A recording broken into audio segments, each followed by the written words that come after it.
name is Peter Boyle from Valour, Canada. We have partnered with the Field of Crosses to educate the public about the thousands of Southern Albertans who lost their lives during times of war. The Field of Crosses is the concept of Murray McCann, who first saw on the Georgia roadside crosses that represent the fallen from the local community. He thought this was a great idea, and alongside the late George Bittman and many other volunteers, they began a similar Field of Crosses here in Calgary along Memorial Drive. Calgary's Field of Crosses currently has around 3,500 crosses that represent the fallen from Southern Alberta. There are also 120 crosses that represent the 120,000 Canadian men and women who made the supreme sacrifice. The Field of Crosses hosts daily ceremonies in early November, and there is a culminating ceremony on Remembrance Day. Calgarians who discover a vast cemetery where an empty field had been the day before have a remarkable and sometimes shocking experience that causes them to remember. They can remember the many who gave up all of their tomorrows for our todays.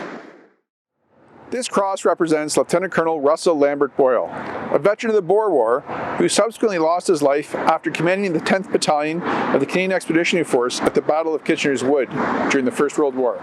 The rough and tough Boyle was 34 years old. 11:45 p.m., April 22nd, 1915, near the town of Ypres, Belgium.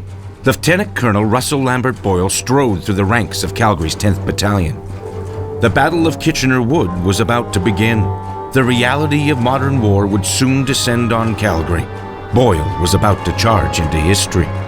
Standing 6'2", Boyle, a Boer War veteran, was rugged, charismatic, and a natural leader who could handle wild horses and unruly soldiers equally well. A contemporary described him as a dynamo destined to leave his mark. Earlier that day, the Germans had infamously released chlorine gas on the unsuspecting Allies along the front lines of the Ypres salient. French soldiers fled in panic as gas mask-clad German infantry advanced steadily behind the poisonous cloud. Boyle's 10th was joined by the 16th Battalion, and they were ordered to stop the Germans at Kitchener Wood. Attacking blind and in the dark, Boyle whispered the order to advance in Canada's first attack of the First World War. The Germans opened fire. A hidden machine gun caught the Canadians in a deadly crossfire. Boyle rallied his men. Mad with rage, they charged and crashed into the German positions. A bayonet brawl broke out. Boyle was badly wounded and limped to the rear. The chaotic battle continued all night, but by morning, the Canadians were forced to fall back. Boyle's charge had slowed the Germans at the heavy cost of 1,200 casualties, and soon, hundreds of Canadian homes were shrouded in grief as the fateful telegrams arrived bearing the heartbreaking salutation, "Deeply regret to inform you." Meanwhile, in hospital, Boyle was expected to recover, but on April 25th he took a turn for the worse and died at the age of 35. In 1930, Boyle's widow unveiled a plaque to the 10th Battalion on the steps of City Hall. A grateful city had honored its fallen heroes.